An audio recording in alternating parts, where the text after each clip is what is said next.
Testing. July 22nd for Black Middletown Project, second session. I guess I'll start off by asking you about migration here and what kind of household things did you bring with you, if anything, when you first came to Muncie? Because you came in the 30s again, wasn't it? Yeah, I came up in the 30s. I know it's last time. Okay. And did you... No, I had a brother living here then. You didn't really bring him, so. No, I come mostly just stopping by to see him. And I got here and I liked the place, and I liked the working condition, because it was a small town, but there was about 40 different factories here. And they work anywhere from 12 folks to 4,000. And so I thought it was just a good place for, man to get a job. And, of course, I got in here on Saturday and went to work on Monday. Okay. Now, what kind of work was it when you first arrived? Was it factory work? Yeah, I worked at the Muncie, Malibu when I first came here. Did you feel that you were held back on your job because of your race? Yes, that's how come me to quit the Muncie, Malibu, because the union, I went to the union hall, and they told me that the job I was on, I was supposed to be getting 30% more than common labor. And I wasn't getting, I'd like about 30 cents getting as much as common labor. Okay. On your job, did you get exactly the same work a white person did? No, we got a job of what I got, no white person wouldn't have it. What was that? I was on the shakeout. You walk in there and you had to wear a respirator, and it's real hot. And that respirator, you get to put a brand new one on, and it had to give you another brand new one in 7 minutes. It'd be done stopped up. Okay. And was that would it shake out of dust or something? Yeah, the old black sand and stuff. What they make up my iron for the mold this iron in.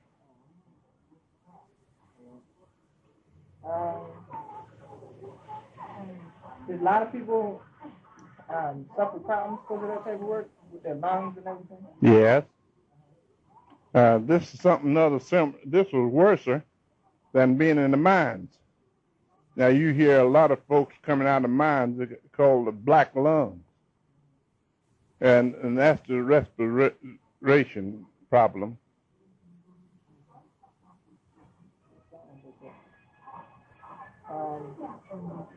I left there and went to a brass factory, and the doctor told me when it said the life of a man in the brass factory was 7 years. And I said, well, I said, if I can make a payday, I'll give this job back to him, because I ain't going to try to stay in no 7 years. What about foreigners on the job? Were there any? Not too many. There was a few, but they had good position jobs. They was molders. And see, and I was on the shakeout, shaking this sand stuff off this hot iron after it done poured it. And, of course, that's the roughest end of the job. And it paid the least money. Did you get training on your job that helped you get promoted? No, they didn't have that doing then. No. What did you do if you wanted to get more pay or to move up on the job? Back then, you just had to get somebody that liked you and vouch for you. You didn't have the privilege of moving up on the job like you do in this day and time. Because that was 50 years ago. right at it, in the 30s, and this is 80s,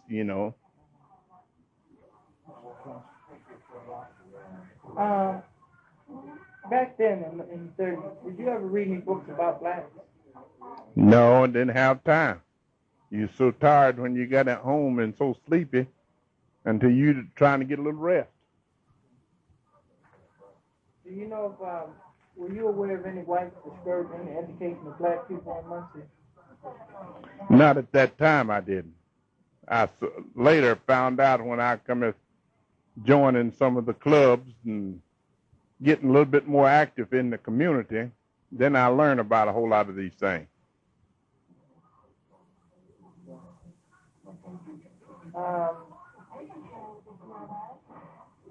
Well, do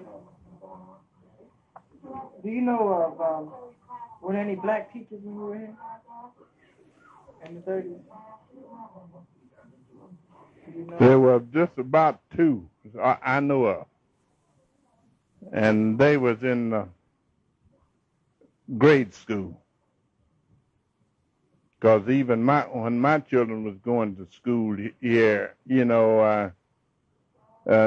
that was up in the 40s. There wasn't about 3 or 4 then. Did they have college degrees? I don't know.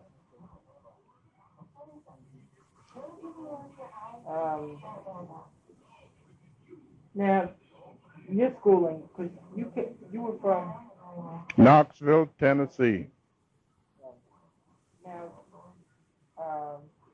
and your schooling down there, did it help you get a better job than blacks that had less schooling? Yes.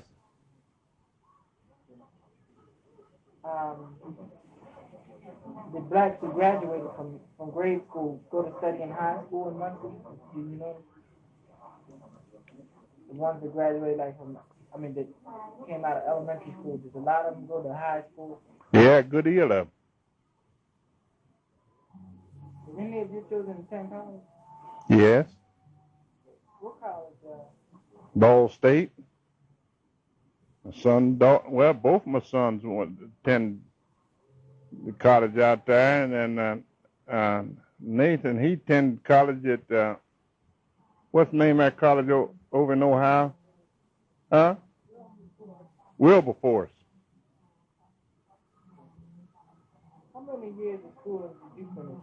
Well, I didn't get no further than about the 8th grade.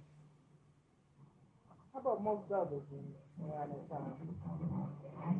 Well, see, I was in a big family, and my father was down with double pneumonia, and my mother was down childbirth. At that time, I had to stop school and go to work, be the breadwinner. And I stayed on the job then trying to help, because I was out of a family of 11 children, and I tried to help educate the rest of my brothers and sisters.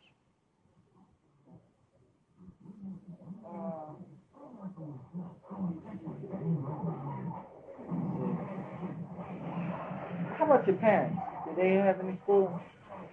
No, my father was uneducated. Well, my mother, she had about the same grading I did, about the 8th grade.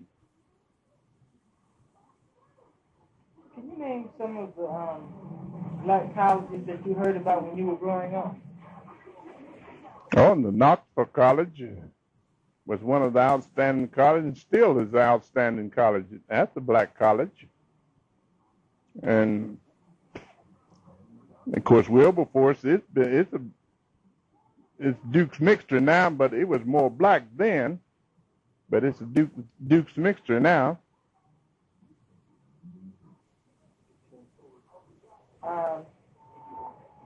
Which blacks were most likely to go to college? And when you first got here in Muncie around the 30s, were they children of laborers or children of businessmen, children of ministers? Well, my brother-in-law, my wife's brother, now, he kind of went through kind of hard way. He was just, say, common, But now he went through school and went through college. And that training has put him up to where, where he is today. Now, the Roy C. Bewley instrument down here is named after him. And that is my brother-in-law. That is my wife's brother. Of course, he's unfortunate now. He had sugar, and I don't think he noted it at the time. And that run him blind. And, of course, he's totally blind now.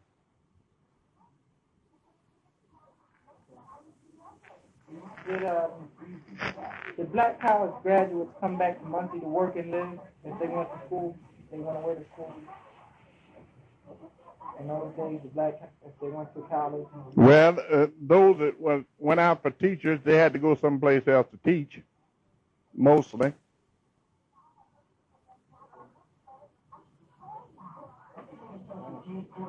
As I said, this was a kind of it's a northwestern town, but it was somewhat similar to Mississippi and Alabama when I first come up here. And there's a lot of, and this is the headquarters, kind of the headquarters state of the KKK now. Can you think of black families where the entire family worked for one white family over the years? So all the blacks in one family have always worked for a particular white family?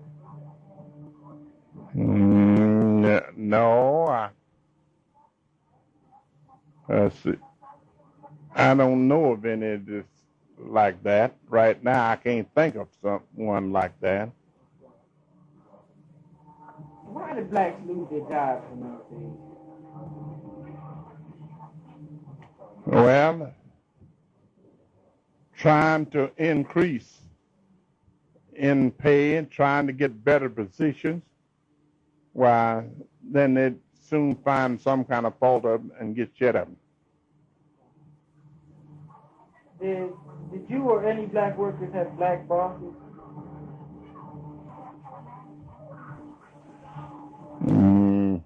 Just on some jobs, some types of jobs, something like a construction job. Now there was a few black bosses out there. There's digging ditches, putting down water pipe or something like that. Did you or black workers prefer black bosses or white bosses? Well,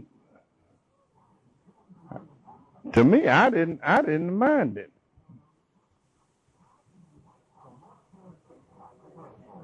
Did blacks manage any white businesses? Not as I know of.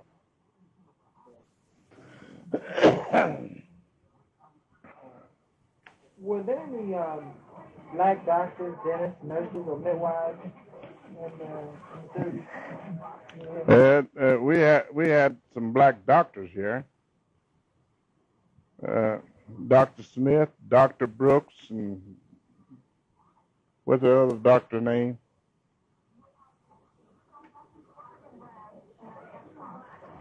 Right now, I can't think of it. Yeah, we had some black doctors, and we had one black doctor here. Was pretty high up. He was on the staff at the Falls Hospital. That's Dr. J.S. Smith. Yeah. Did you use them? Oh, yes. He was my doctor.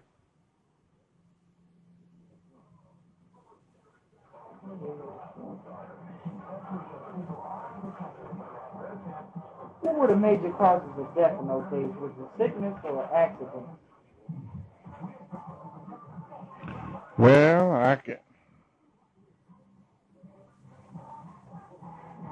I can't hardly answer that and give you an accurate report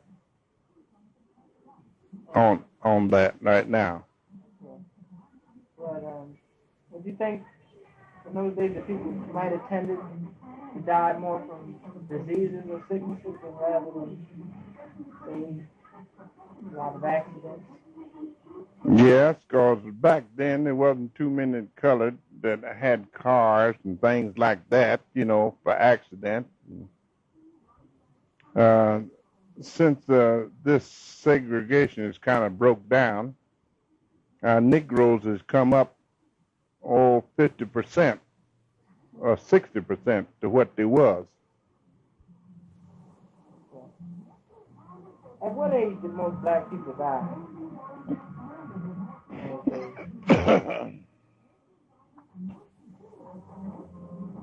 Well, back then, why you see anybody got to around 55, between 55 and 75, why they would soon die. In the last 20 years, black is going to living longer. They're doing better. Back in the 30s and before that time, they had something like the poorhouse. But since Social Security come in effect, and that come into effect in 1935, why Negroes is increased and lived a whole lot longer. So now me and my wife both is way up in the middle 70s right now, and still living out to ourselves and doing for ourselves. You know, our children, we got children, but they grown, married, and got their families. And consequently, we are still living kind of individual, just like, you know, when we first started. And several others is doing that. But I've known some that had to go to the poorhouse in the early, you know, in the 30s and like that. And I used to find a few. Now I had to go to a nursing home. Right now, if I was to pass off a scene, they'd be ready to want to put my wife in a nursing home because she can't actually get out and do and work for herself. Now, she ain't cooked no meals in this house in over 2 years. So I do the cooking and the cleaning, the washing, and then whatnot. I'm looking after her. And, of course, I thank the Lord for that opportunity, you know, and privilege. I run out and do a little work, and I run back in here. I got a job that I can be gone for about an hour and come back in here and be here, bounce a day, be with her. Was there epidemics in the old days? Well, that influenza, when it come in here, it killed out a whole lot of folks in World War II.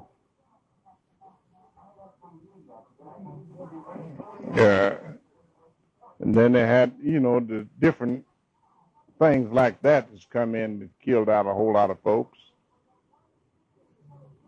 And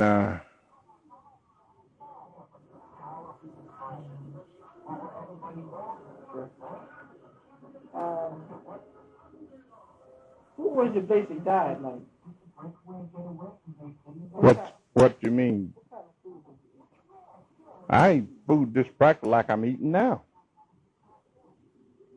Did you grow your own food though, or did you hunt? Well, I hunted some, but your vegetables, you grew a whole lot of them. Where did you shop for food? At the supermarkets. And do you remember any of the names of the supermarkets in those in the 30s? Well, we had what they call a white store here then. It's no more right now.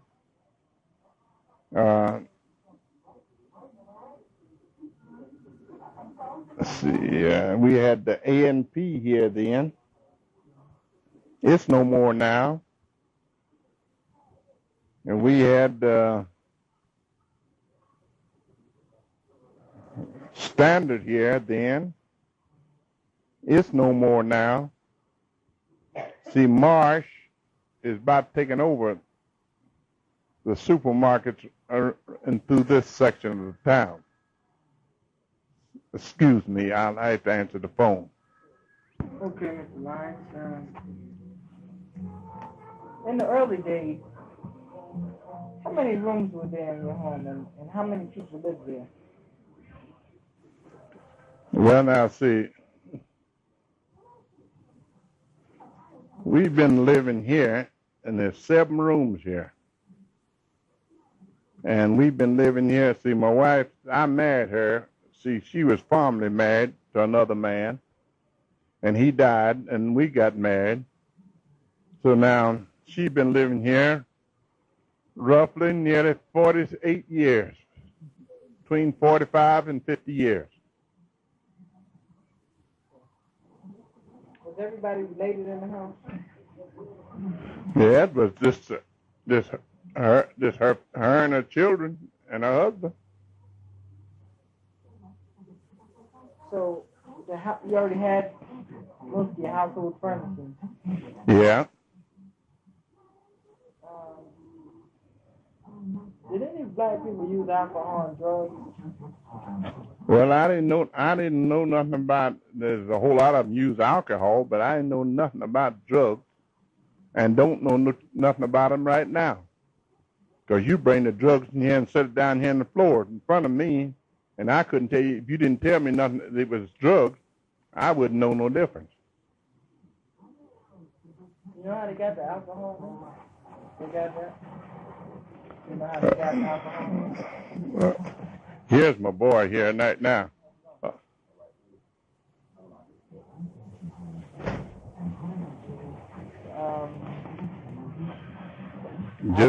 Just like you always get it, you know, some folks made it and some folks sold it, and so.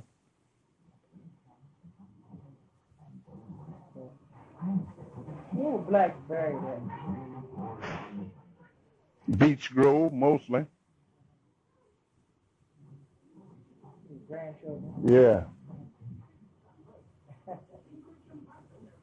All right.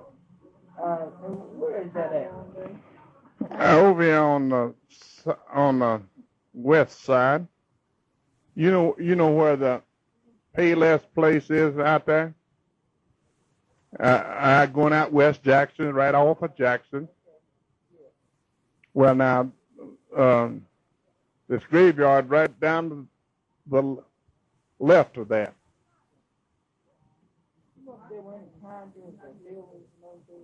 Anywhere?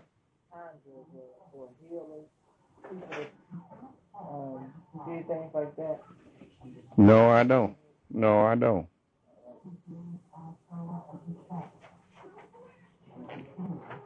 Where were the blacks hospitalized? Well, we don't have one hospital here in this city, in Ball State.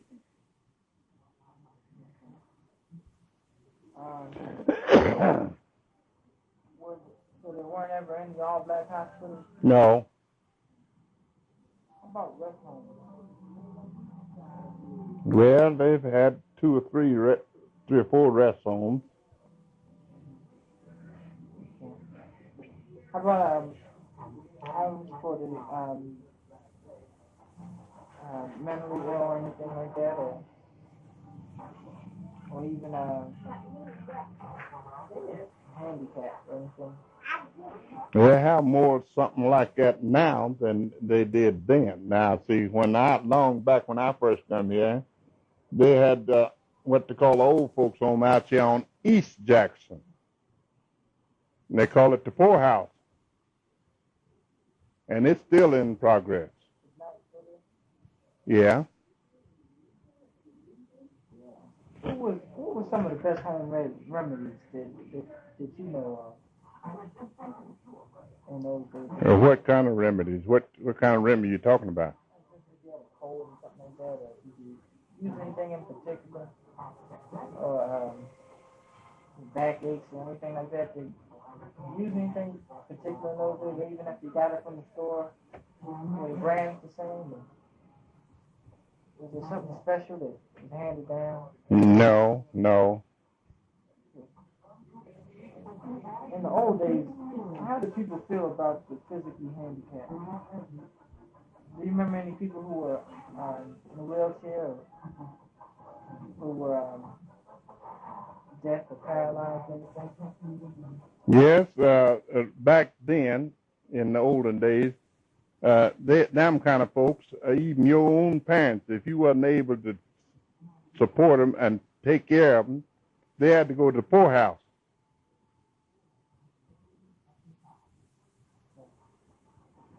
Now you take right now, that's my son right there, and he's got a home over, and that's his children.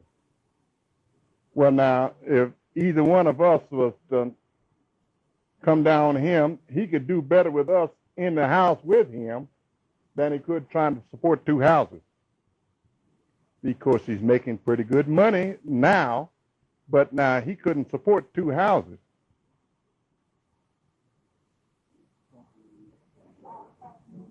Who were the black leaders in the nation in those days? In the nation? Familiar with Marcus Garvey? I heard about him. I don't know too much about him. W.E.B. Du Bois? Yeah, I heard about him. Now this is one of my children that graduated from Ball State.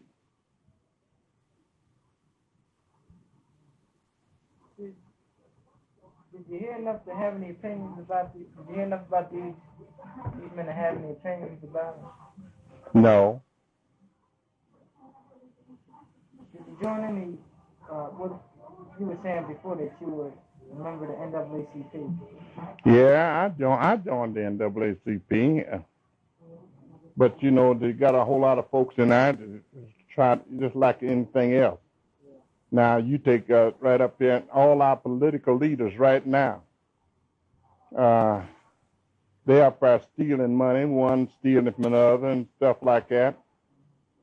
And, of course, now they got a lot of folks in NAACP, and they're trying to make a racket out of it. Well, and that's the folks that soon kind of busted up with supporting it. Did you join any other black political groups? Oh, I was with the PTA when the children were small, was in school. I participated with that, and I worked with the children. I worked with the boys more than I did with the girls. I try to, we have a boys club here out on Madison Street, but we got a lot of children out here. And I organized a club out here. I got up as high as 86 boys in it. Of course, I'd just come out of the hospital, wasn't able to work, and looked like they made my home here just a center of attraction, get out there in the street and go to playing baseball and stuff like that. So my wife asked me why did I take them down the park. Then we formed a boys club, and I had a boy that they made president. That's one of the Barton boys. And we went along pretty good. And then the girls jumped all over me, said I was doing more for the boys than I was for the girls. Well, it's a proposition when you get the girls, when after you get away from this little bit of baby size, get up to go to, then it runs in another proposition. And so that's the reason why I didn't participate. It wasn't because I thought more of the boys than I did the girls, but for that cause is the reason I didn't carry on. Did you or any member of your family serve in the military? Yeah, that boy, he was in the military. Both my boys in the military. How did you feel about your son's service? I felt all right.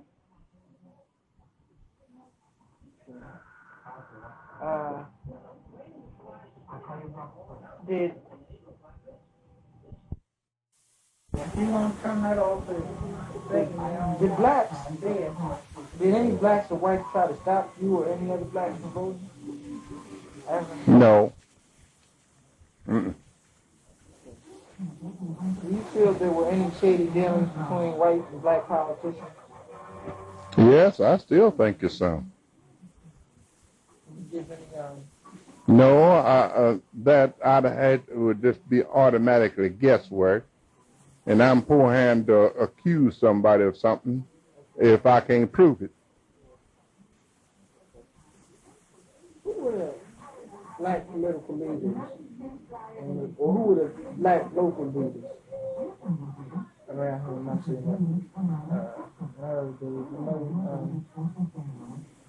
You were saying that your brother was president of the union around 40. Yeah. Any other? All different Negroes that sprung up in place, you know. Some of them was put up by white folks. See, my brother got to be the president of the union, where there was about 2,000 folks working, and one was about 6 or 7 Negroes. Now, you know, 6 or 7 Negroes didn't put him in that office. And, of course, they put him up there, then they wanted to use him, use him as they said, and because they couldn't handle him like that, then they got rid of him. Did that happen a lot around here? Back then, I don't know where it's happening too much now. See, I'm out of the shops now. I ain't participating with them. Were your parents or your grandparents slaves? No.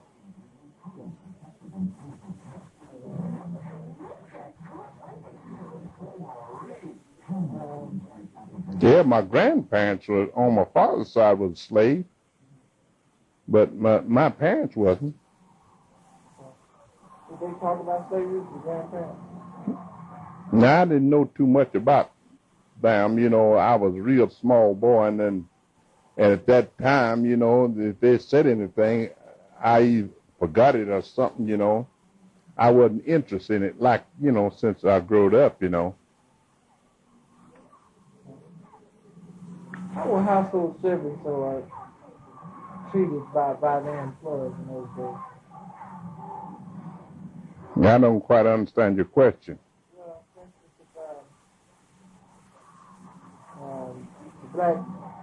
black women that work, or even black men who work for certain families, or maids or butlers, how did their white employers treat them? Did they have a hard time working for the white families? I was doing work for the white family. They treated me just like they did the rest of the family. I worked for one family 17 years. Which family was that? The Montgomery. Are they still here in Muncie? Yeah.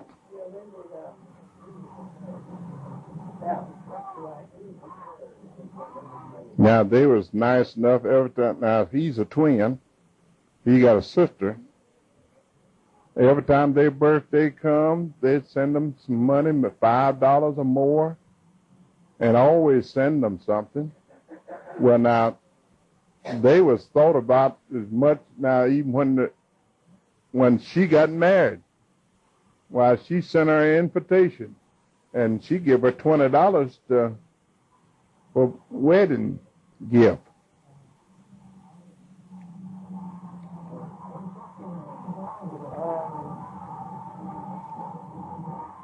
Were public facilities like parks and buses and restaurants and movie theaters segregated? Yes, sir. They had 6 or 7 movie theaters here in Muncie, and there wasn't but 2 principal that Negroes could go to.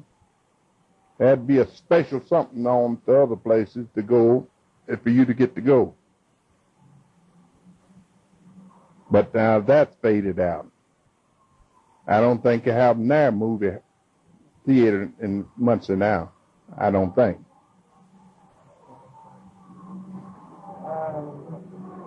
Now, eating places, it wasn't, if it wasn't a little hole in the wall where a Negro had a little joint back in the 30s, you didn't go in no eating place and eat nothing. You went down and got in a paper sack and walked down the street and eat it.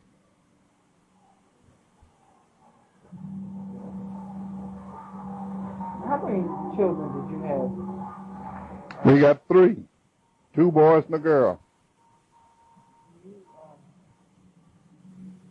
Give you a name? Well, this boy and his sister, they are 35 now. They'll be 36 this year. The oldest boy is 51, ain't he?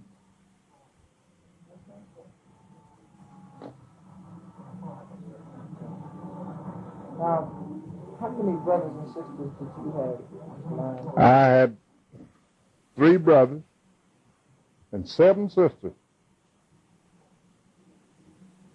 And the 3 sisters dead, 2 brothers dead, ain't but this one brother. I don't have but 1 brother living now. And 4 sisters.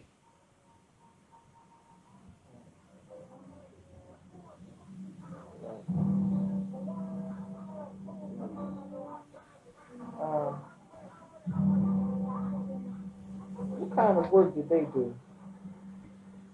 Do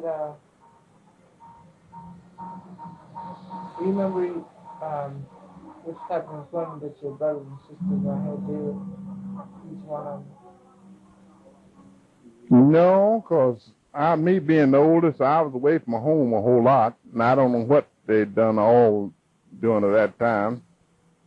But now, the brother next to me, now he was down in North Carolina, and he started had a burger, these burger barns where eating joints. Well, now he had 20 that he cleaned up, and he had 2 crews of folks, and he done good with them. I started in the tree surgery business. I stayed in tree surgery for over 30 years, clean up until I was 70-some years old. And of course, at times, any kind of job like that, I worked at the factory, but at times I've had 2 and 3 crews working for me, doing that kind of work.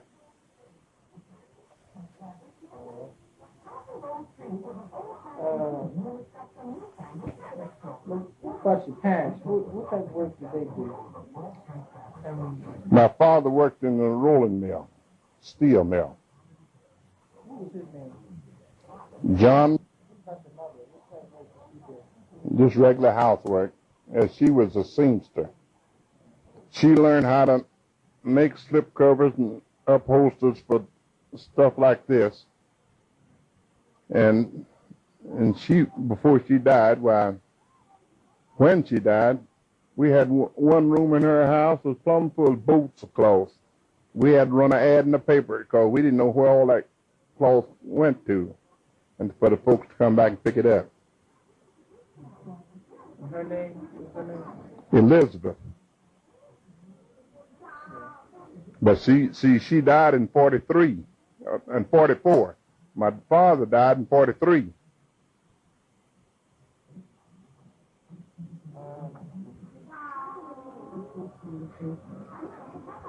Now, who decided the rules for the family in the old days? Huh? Who decided the rules for the family in the old days? You know, the rules for the family, disciplining the children and things like that. Who decided that? Well, see, my mother, she lived until her baby was married. She didn't leave no little children. It's like, say, that boy, something happened to him, now he got some little children. See, somebody would have to take over. But see, when she lived till her baby was married. Well, he's talking about who was the ones that made the decisions in the home. Did the father make it or did the mother make it? Well, I think they kind of split that up between them. How about when you were here in Muncie? Like when you got your roots put down in here in Muncie, was it the only thing in Muncie around the 30s? The mothers and the fathers set the rules for the family together, or was it just Yeah.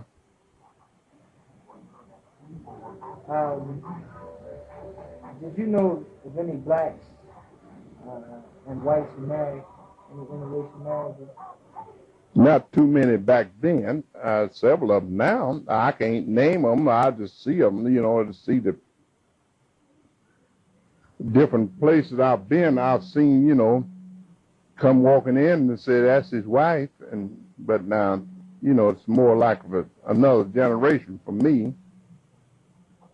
How did the black community feel about that around the 30s in Muncie and down? Now, it's one man that down the street, at the other side of this church here, on this same side of the street. Now, he's been married to a white woman for 45, 50 years. He's been living here now. Yeah. Do you know of any particular feelings that the black community had on interracial marriages? No. How about the white community? How do they feel about whites and blacks now?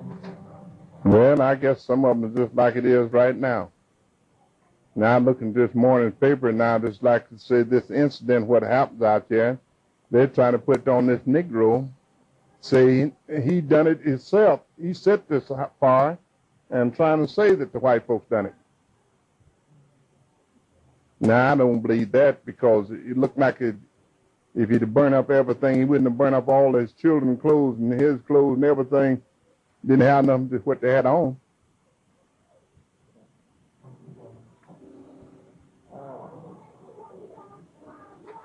But they had one white man in jail for it, and they didn't let him out on bond, and they had him in jail without bond for $10,000. Now it done got down to $1,000, and let him out.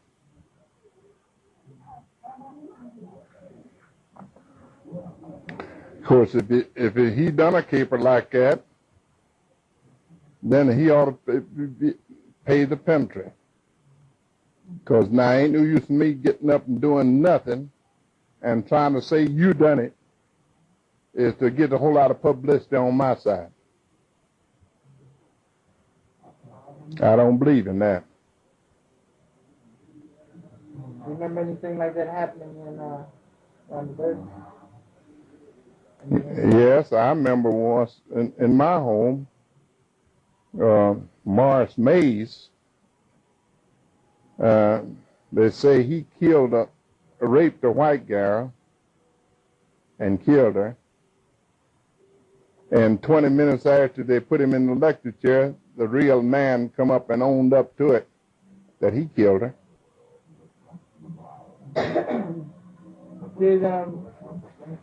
Back home, did many of your relatives live nearby, or were they far away?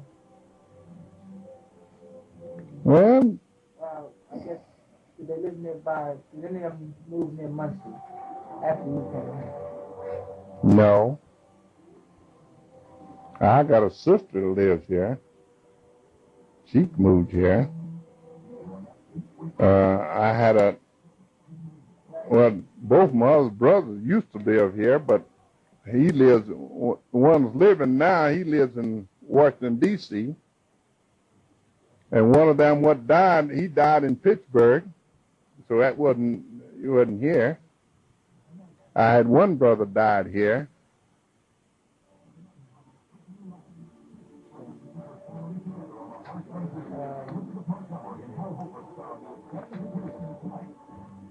Who were you married in by whom? Were you married at one of the local churches around here? No, I was married right there, right where you standing. In 1948, Joe Williams. Now, he's dead.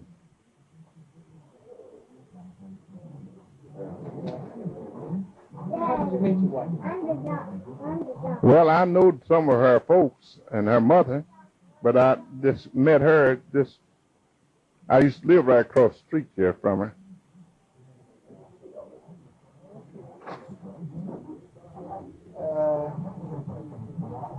How did the people in your family feel about divorce? Well, I was brought up when I was small like these children here. If you made your bed hard, you had to turn over often. So you try to stick it out. Oh, yeah. Did most people remarry after divorce? If they did divorce? Well, I never kept up with a record of that, I've seen a whole lot of, some folks, it's like it is today. They look at somebody, look at some girl because she looks pretty out there, look at some man because he looks handsome out there. I want him. But, going into matrimony, you should consult the Lord. That's a lifetime thing.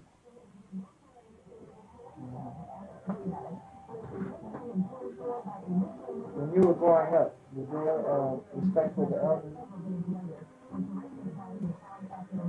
Respect for well, I guess, really, when you were in Muncie, was there respect for the elders? Oh, yes. Yeah. I think that's the reason the Lord has let me live as long as I have. See, next week I'll be 75. See, he promised me 70. I done surpassed it.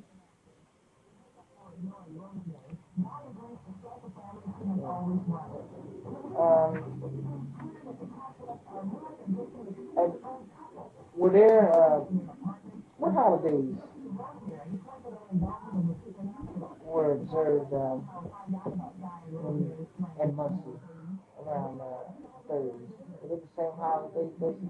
The same holiday. Now, in my home, Negroes had the 8th of August. Just like the white man's got the 4th of July for Independence Day. It was Negroes' Independence Day. There was a big history on that. No, right now, I had that book, but I got that book and somebody borrowed it from me, and I don't know who I'd let have it. But now, see, me and my wife both from the same town.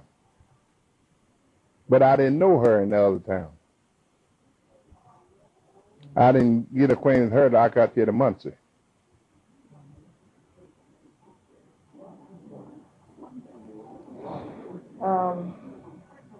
Also in Muncie, in the 30s, did most men stay with their families or did they leave if they were married? Did most married men stay with their families? Did they stick it out? I think in that generation they did. Most of them stayed with them.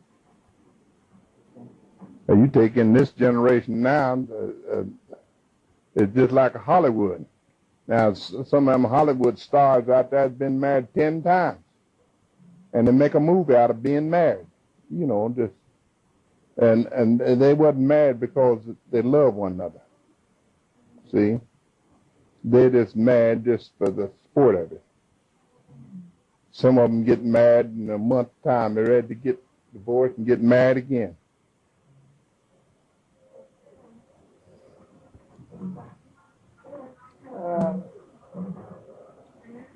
Were there many family reunions around here in Muncie? Yes, they happen real frequently. And there's four family reunions this week past. How about in the earlier days? Were there a lot then? Yes, it's been kind of a custom that's went along, especially with the colored. Now, we had our first family reunion after I come to Muncie. We had never had a family reunion. Of course, we'd all, what you might say, just been at home, you know. But see, when as 11 children, my mother lived to see, they raised 9 of them all up to grown. Now, there's one born ahead of me. Now, she died a baby. And there's another one died a baby, about the 4th child down from me, behind me. And she died a baby. Well, them two never did get to be grown, see. But I'm talking about all the rest of us lived to be grown now. See, I got 4 sisters living now. I got one sister living in Cincinnati. One lives here in Muncie. One lives in Maryland. One lives in Youngstown, Ohio. See, we kind of scattered around, see. At what age did your children leave home and start assuming responsibility for themselves?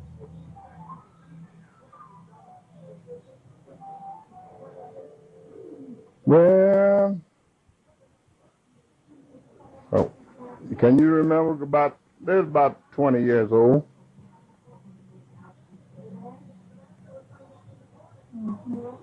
He's just about 20 years old. This boy here, he went away from home. Of course, the other boy, he stayed home. He had never been married until he was way up in his 40s.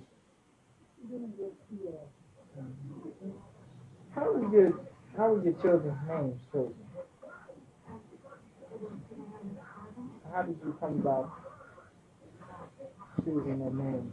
My wife, she chose the names.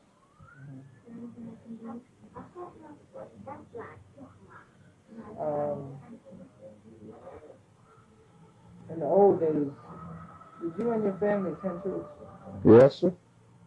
I was brought up in church, and I still go to church. What church was it? What address was the church? Where was it at? And, well, I was in the Baptist church for 40 years. I later come out of the Baptist church and joined the Pentecostal. And that's where you're at now? Yeah. Church of God in Christ.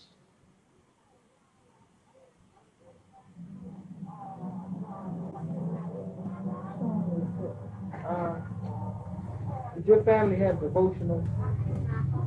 Yeah. Can you know of any of the things your church did for the community in the old days? Yes, we've done a lot of things. We've helped folks that got burnt out. We still do that. We give food for the needed and the poor. You know, we still have them with us. Now, when it comes up, say, Christmas or Thanksgiving, now it don't have to be no special day. If we did hear somebody that's down poor and that ain't got nothing to eat and, you know, and got a house full of children, we'll try to go out to somebody and get something up to help them out. We'll do that now. Is that true for the Baptist church you used to belong to? Yes, they done that.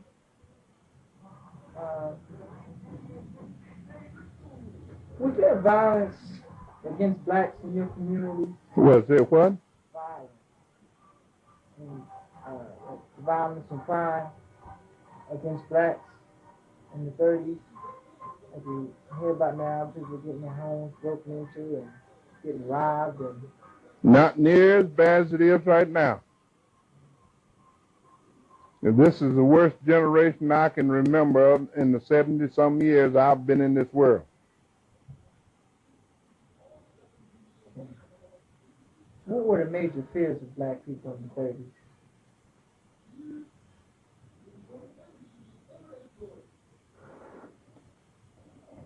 Explain yourself. Well, I guess nowadays people don't like to leave their homes unguarded. If they go out or they don't, was there anything in particular that black people feared that was a common thing? Did they fear the Klan, or did they fear having the houses bombed like the man just recently, or? Well, I'll tell you, this is the worst generation of that I know of in the 70-odd years, barring none of them. It's this generation right now. And it's been that way in the last 8 or 10 years, 6 or 8 years.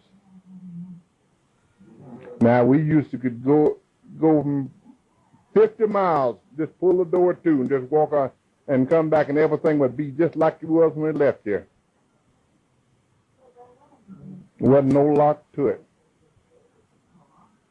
So was there anything in particular that you would be reluctant in doing, that you'd be thinking about? Was there anything that you weren't sure of back then? No, it's more uncertain than right now.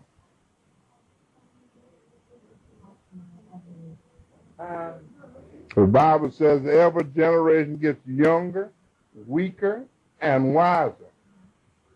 But that don't say you got no more sense. You're getting younger, weaker, and wiser. And a whole lot of this generation ain't going to live to get 60 years old.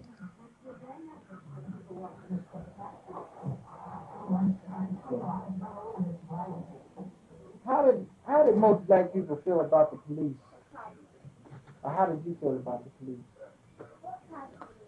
I think there was somebody on our side to help us. But now they're getting radical just like the rest of them. There's more radical things happening in the police force now as much as it is among the public. Because I know a whole lot of police, they've caught in the act of doing something, and they've been putting it on somebody else. You know of any black police?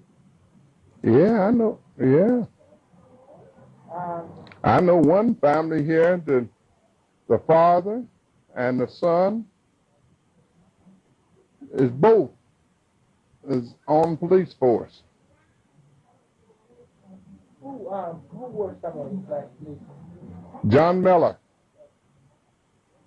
He was on police force. Melvin Miller was his son, and he was on police force. And both of them were done retired from the police force and getting pensions from the police force, and they're going on doing something else. How about any other black policemen? Do you remember any? Oh, yes. Now, Muncie had about 20-some black police. They got about 15 now.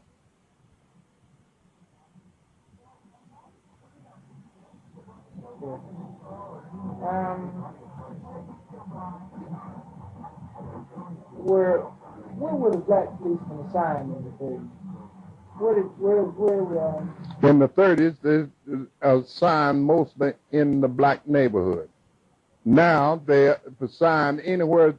They're riding in patrol cars. They're all over the city.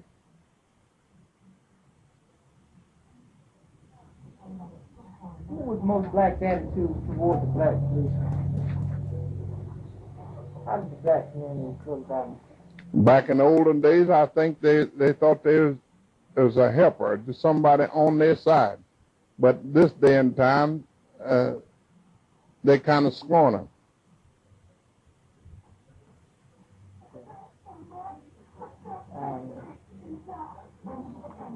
What were the major illegal activities in the black community? It is like numbers, gambling places, illegal whiskey, and things like that. Well, now all of that's been ever since the world's been, and it's going to be as long as the world stands. Now, there's a certain group of folks is getting rich right now off of numbers, and some of these folks that running around here trying to scratch up enough money to play their numbers, and somebody just carrying them to the cleaners. And that's happening right now.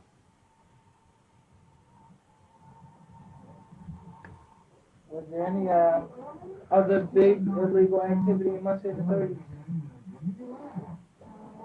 No, nothing but misdemeanor. Somebody slipping around the corner gambling and stuff like that. And were these illegal businesses owned by blacks, or were they just run by blacks for whites? Do you know that? Well, the principal, the number racket, is run by blacks for white because whites are ahead of it.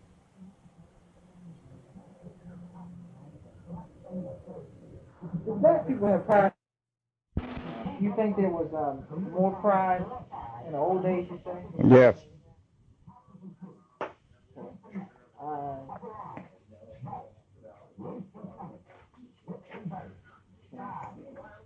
How did they feel about being colored or being called a Negro? That used to be the fight piece, but now they want to be called black. And that's nothing but the young generation. But colored was an acceptable thing, or That's right. How do you feel about being called black today? Well, I don't like it too well, but I don't make no big issue out of it because I know it's the ignorance of their own race. How do you feel about being called an Afro-American?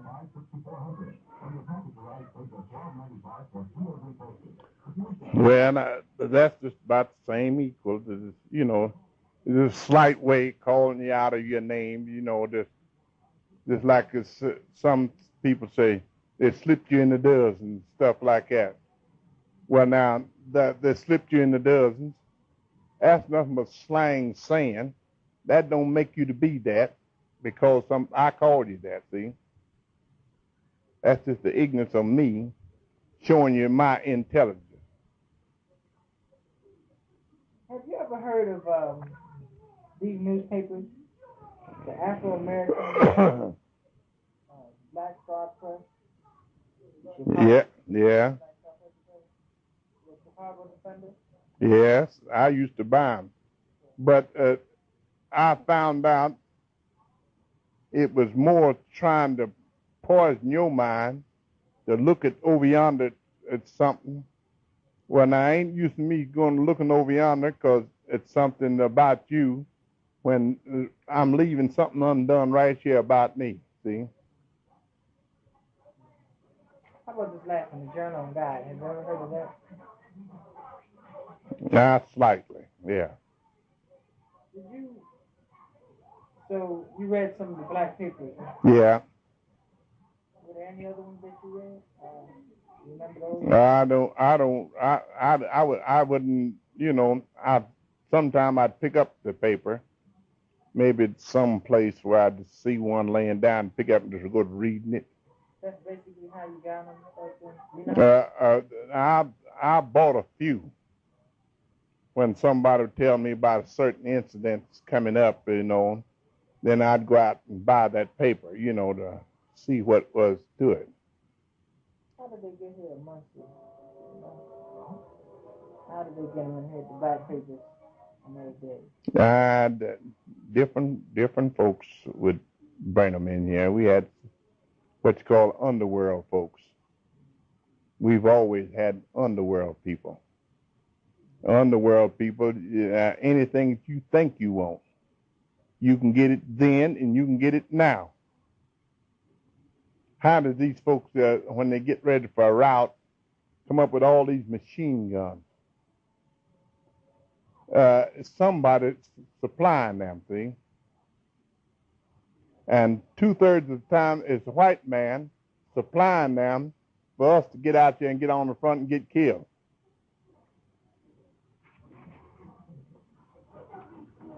In the old days, did people talk about Africa? Not much. Okay. Were Negroes angry or ashamed about Africa? No. Did you ever think about Africa as a homeland? No. Do you think black people have pride today? You were saying that you feel it was well, more in the old days, but do you think they have pride today at all? No. I really don't.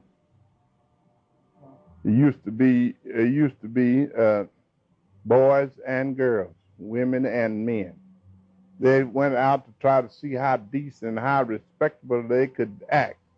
Now they go out to try to see how slouchy they can go, even going to school. Now we got folks that going out there, both white and black, going to school out there to college.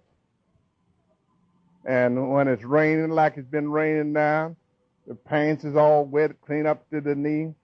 And the Bible says it's a sin for man to disguise himself in women's clothing. I think it's the same thing. It applies to a woman to disguise herself. Well, they say, well, these slacks was made for women. I don't care what they made. It still looks like men's clothing. And then any woman that looks nice to me is somebody trying to act like a woman and not like a man. And I don't glory in no woman today walking up and down the streets with her slacks on. If God made her a woman, she ought to act like a woman. Stay in a woman's place.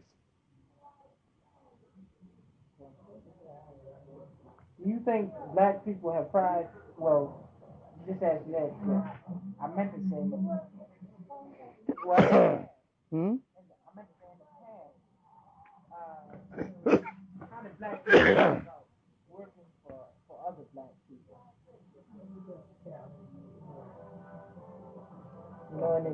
That I guess black people had businesses and everything and things like that. Well, now you take down south right now, down in Mississippi, Alabama, way on down there, down below my home. There's been more, I know a town down there. There's black banks, always been black banks. They've got every kind of industries that the white man's got. And that's right down what you might say near about in the heart of Mississippi. Now, how many places and how many Negroes did you say Joe Louis, what they call the brown bomber. How many $1 million he made and how much he gave to the government and what did he do for his race? Tell me one, and I'll eat it all. And Sugar Ray Robinson, he's another one got way up in the big money. Jack Johnson, he's another one got way up in the big money. What did he do for his race to help him?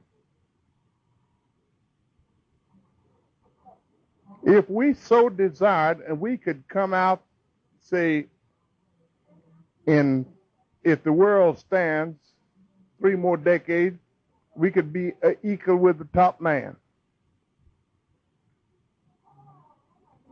But now, how many is going to do that? And if everybody, say all the Negroes around here, if everybody, there's over 15,000 Negroes here in Muncie, if everybody give you $1 apiece, that'd be $15,000, and nobody would be hurt, would they? How many would be hurt giving $1? Nobody. But what would you do with give you that much money and start you out to put you on your feet? Most of them would want to get them a big Lincoln Cadillac car or something like that, and that goes all their money. See what I'm talking about? They don't take no forethought. How you can invest your money in the property, in the business, and help one another, and do something for your folks. Until we get back to the old landmark, trying to help one. Now, see, you're a young man. You're just a baby. Now, you may not never live to get to where I am today.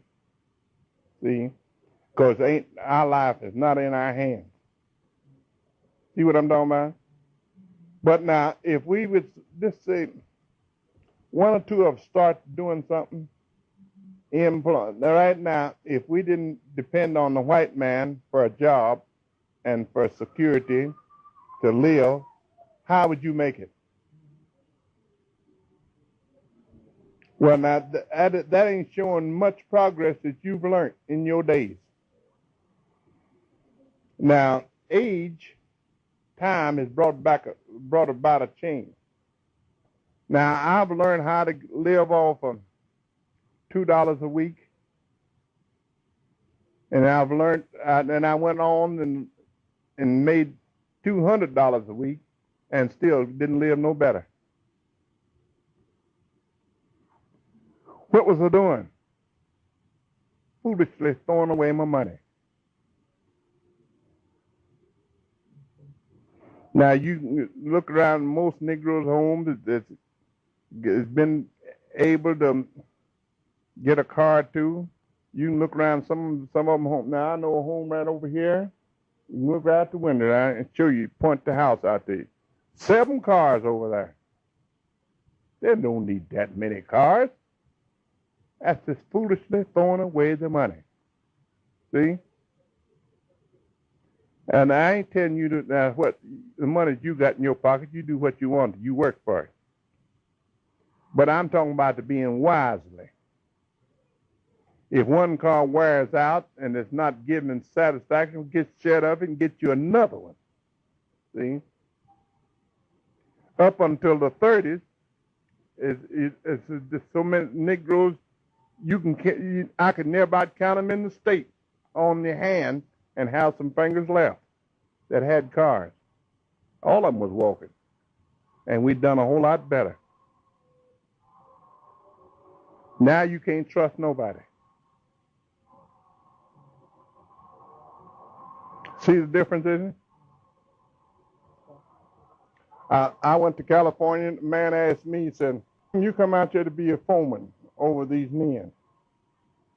Said, where'd you go to school to learn the trade? I looked at him and laughed.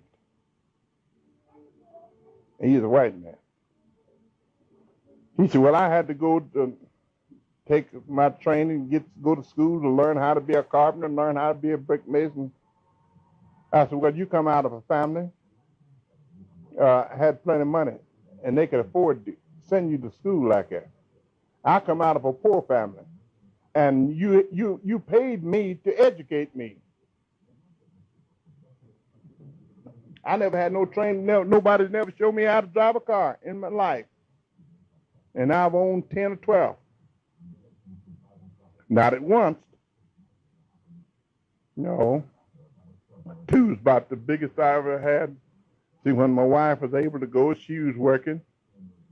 And she had a car, and I had one. But now, that's all we needed. Because if I'm going to get out there driving that, if I had 15 Cadillacs, they'd be standing out there, wouldn't they? Well, I'm showing you that how wisdom is turned backwards. And the Bible speaks of that.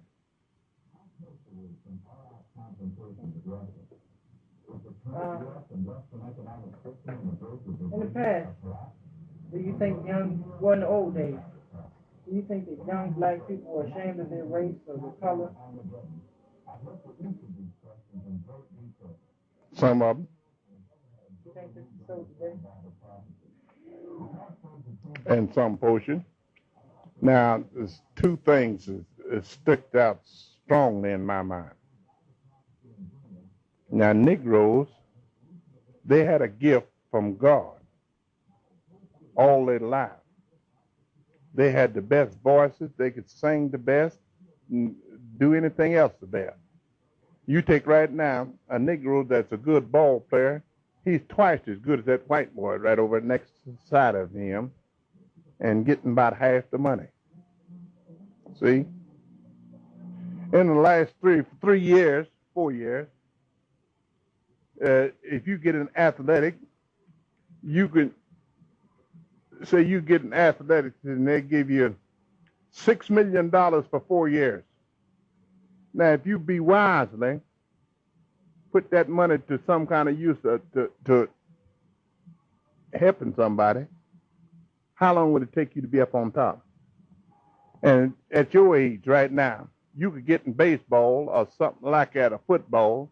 You're a little light for football, but you could get in baseball, and if you're pretty good, you could stay there about 12 years. 12 years of that kind of money, you ought to be on top of the world. And everybody have to look up to you. But how many take that kind of advantage? And then when they get the money, what do they do with it? They're ready to go to put it in a whole lot of dope. And first thing another, the law done run down on you, done busted you out. They ain't gonna bust you out right now. They want to just keep busting you until they get all the money. And then they put you in the penitentiary and let you stay.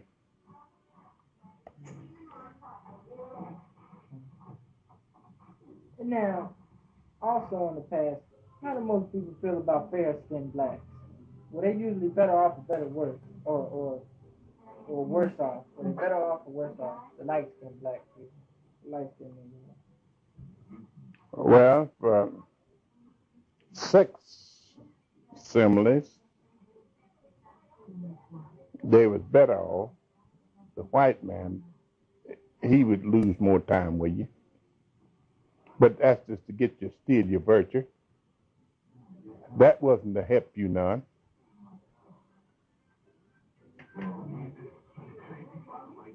So in the long run, in the long run, I say they're the worst off. do you think this is so today? I do. You take a fair skin, real pretty. I'm not. Now we got some pretty folks. Now you walk in a theater, in a baseball field, or in a church auditorium, or anywhere there's a big gathering, and they put 15,000 Negroes in there, and it looks like a bouquet of flowers. You walk in the same building, the same place, and put 15,000 white folks, and just cover their clothes up and just let that shine this way, and it's just one trash color all the way around. Just one color.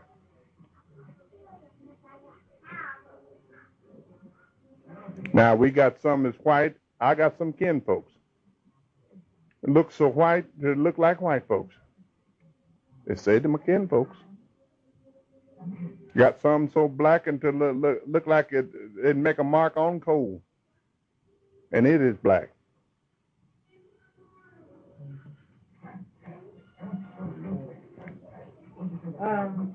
But now we mixed up with every race there is on the face of the globe. And everything come here, they ain't white, we got to take it.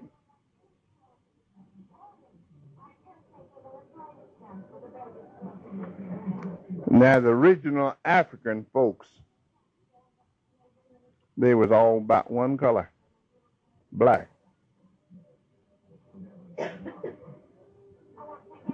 The original Negroes automatically can take 15 times the heat that a white man can take. And you take the Negroes right now, they can't stand no heat. They're more tendency to be over on the white folks' side than they are on the Negro side. Because Negro was born, they was raised out in the desert and in slavery and stuff like that, and sold on the block. They had to take it.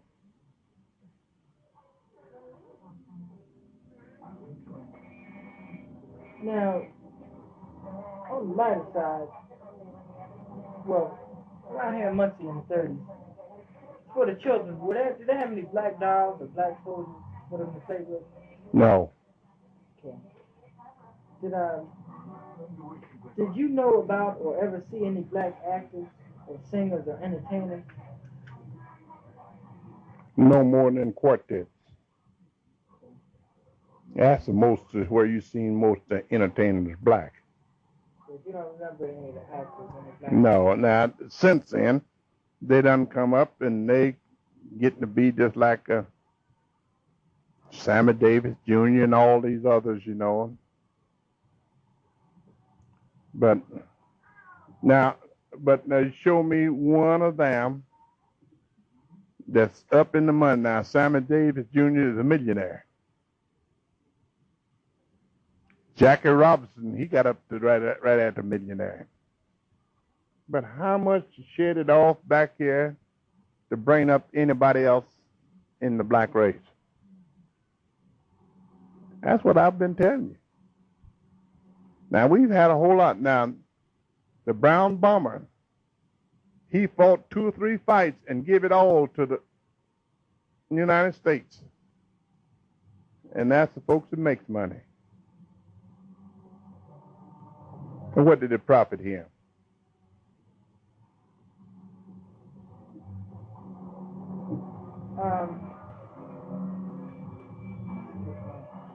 In the past, how did men or women make themselves up or beautify themselves? Did they use makeup or cosmetics, different hairstyles, kind of things? How do you feel today about that, and how do you feel about unpressed hair, wigs, afro hairstyles, or bush hairstyles? I wouldn't be caught out there in a ditch, digging ditches with some of these afro things. Head look like a wash tub turned upside down over your head. How about in the old days? What did men and women do? Did they use a lot of makeup? Certain class, sporting. We always call them sporting class folks. Now the folks that just be natural, them's the folks that looks more beautiful to me, and it would be all this paint and rouge and all this. Now I've seen some Negroes black as me, and to make that eye shade look so you know you got it on, they put some green eye shade. Now what would green eye shade put up there, look up over my eye? What it look like? Look like you need to wash your face. How about unpressed hair for women? The women in the 30s, did they wear their hair unpressed? I guess Mrs. Lynd said that too. Well, you take back in.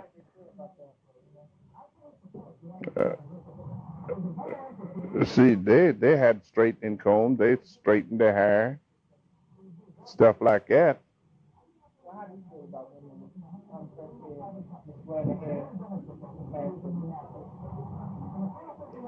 I'd like that a whole lot better than I would all this stuff putting on the head now and making the hair look kinky. Now, you know, colored folks is trying to do like white folks, and white folks is trying to do like colored folks. Now, you know, white folks have got long, stringy hair, you know, automatically. And they getting the stuff now to make their hair kinky. You know, white folks ain't never had no kinky hair.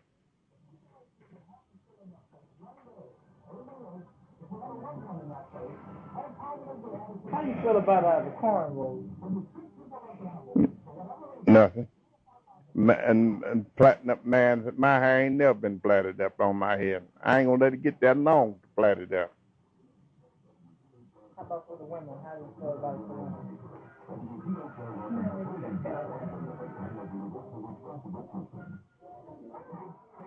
You like it for the women? Well, water in your head and wash that stuff down in your head. No, I don't think too much about that.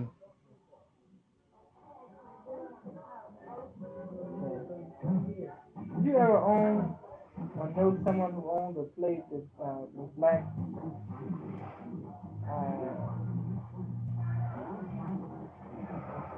Doll babies, or how do you feel about the black dolls?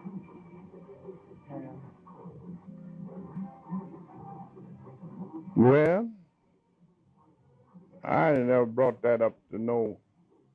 Black toys. Mm-hmm. First, me, I never had 45 cents spent on me for toys in my life. 45 cents. That's bringing it down pretty close. Only way I ain't never had a bicycle get in my life. Go out there to where somebody's boys done tore up a wagon, and I get them old wheels, go out there in the woods and make me a wagon and ride right down the road with them, see? So actually, my parents was poor, as I said. And they had a house full of children. And we didn't have nothing like that. Now, if I got one little automobile toy for Christmas, I gloried in that just like, now when I was a boy, I got one pair of shoes a year. And it had to last me whole year. Now how many pair of shoes do you get it per year? See what I'm talking about? So that's when I said, you know, man asked me in California, said, how is it y'all seem to be so happy? And said, and they ain't got nothing. I said, we ain't never had nothing. So we wasn't scared to send one of our children to school. It's 10 miles. Nobody wasn't going to steal them. Because they wouldn't have nothing but the carcass to kill them. They wasn't going to get nothing. Now the white man, he's scared to send his children to school. He got to have a private school. If he ain't got no children, they're liable to kidnap him and his wife one, make them pay a big ransom.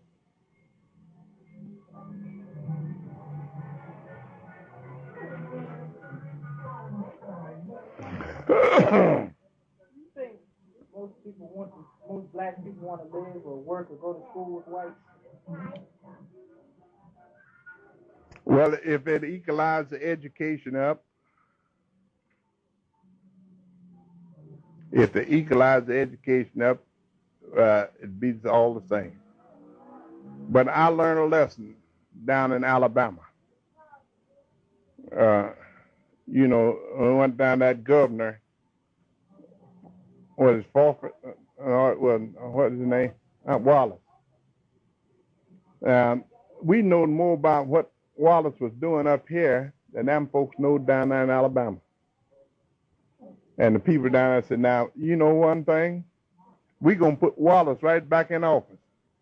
Because he done brought us up there and he done got us in the limelight now. And the world is watching Wallace. And said, now we put another one up there. We don't know what slick of hand he'd be trying to do down here this way. And they wouldn't be watching him. But they'd be watching Wallace. Well, now, them Negroes had something. And it said, now, in the city of Birmingham, well, it said, now, one teacher there, one white teacher getting equal money with the other Negro teachers. Because all the other Negro teachers, they told them they had to go and get a college degree and an education. And they come down, they got paid up here with this bracket, and the white man come out of grade school and went teaching, and he got paid down here.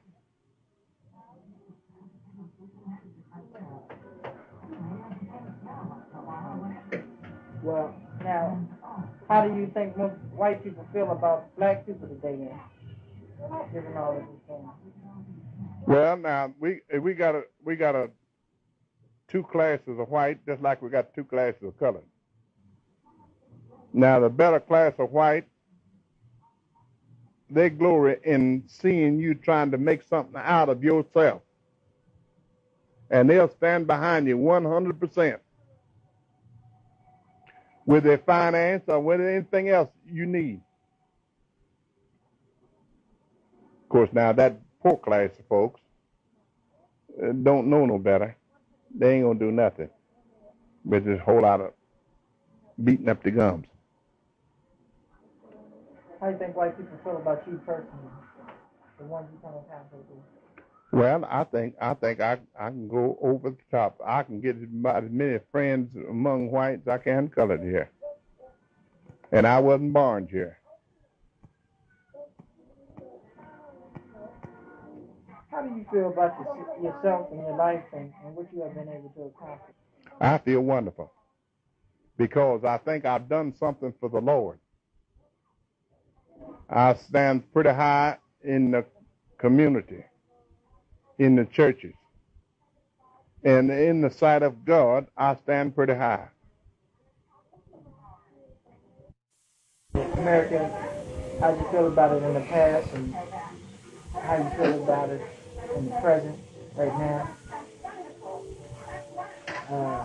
I guess first, how you feel about how did you feel about America in the past? How do you feel about it? Well,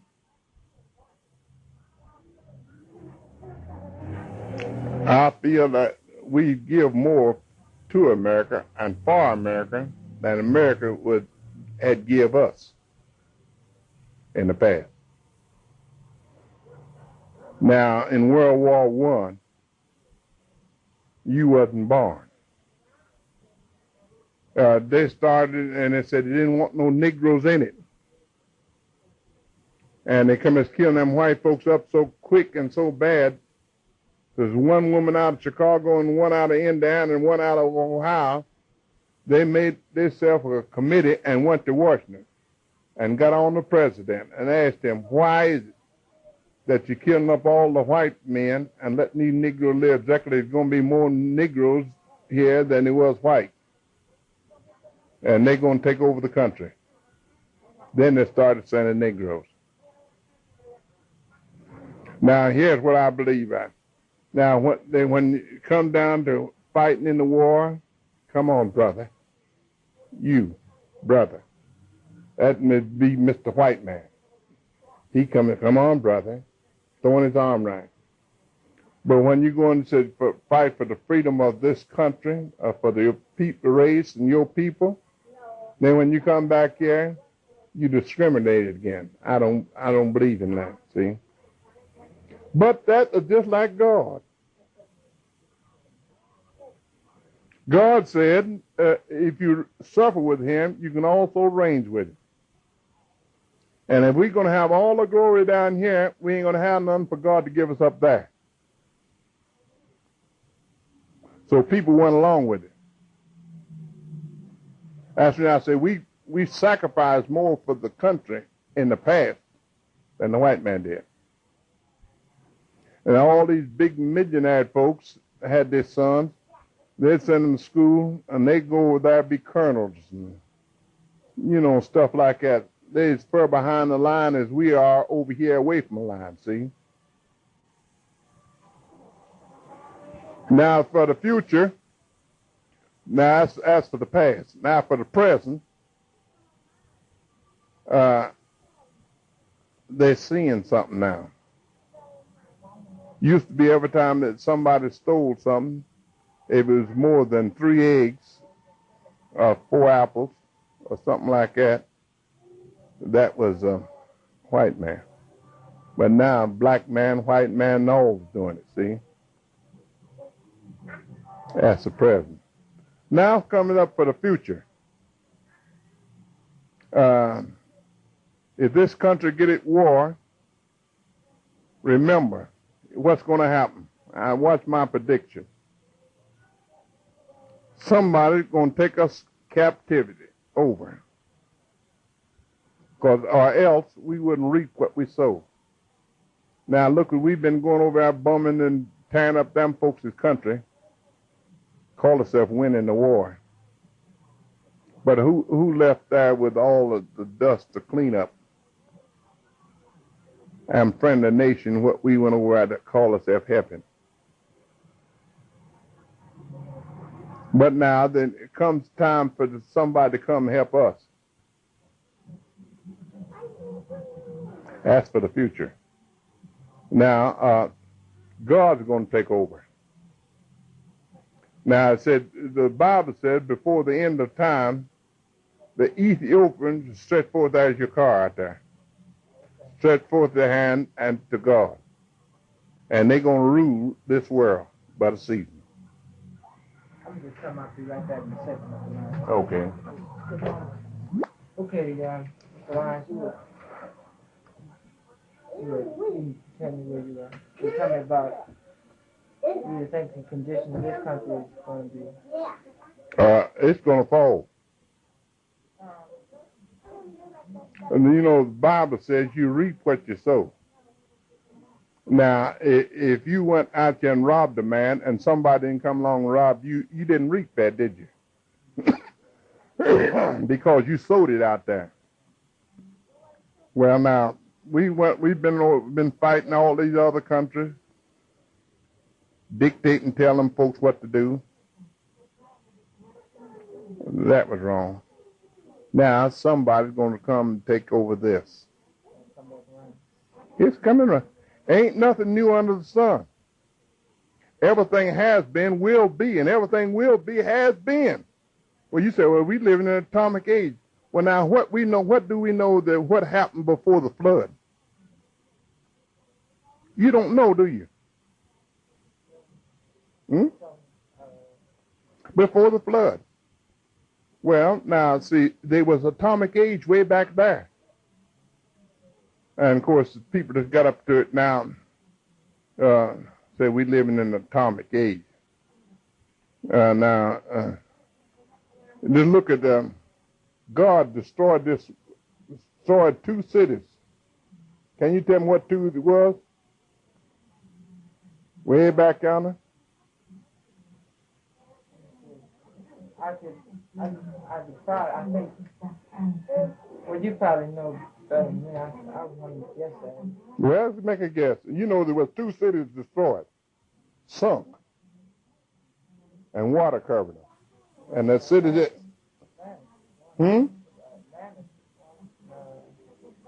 Now, that's been repeated. When Harry Truman was president, Ebeshimber, I may not be calling it right, and Sakanash, them 2 down here, yeah. Well, now, them 2, when they jumped on us, Harry Truman said, drop the atomic bomb. And dropped that atomic bomb, wiped out them 2 cities. So it show you what has been will be. What will be has been. And unless we come back to the fold, I'm going to say this, predict this. Unless we come back to the fold and and put God in front, we ain't gonna never succeed. Okay. One last question. Just want to know if you have any old letters or newspapers or any old school books, awards, or photographs that you remember that you had back from the 30s, or anything that might be helpful to the project that we might be able to Xerox and bring right back, if you wish. If you know if you have anything of that right there. Well, right now I can't put my hands on it. Got an old trunk of things here. Just I had to go through and look at it. Okay. Well, maybe I can get back in touch with you before we leave. But thank you very much for the information you gave me. Yeah. Okay. All right, sir. Thanks a lot. Okay. This concludes the interview. This has been Fareed Kamal Adin Akani for the Black Middletown Project on July 22nd, 1980, approximately 2 o'clock in the afternoon, finished up around 4 o'clock.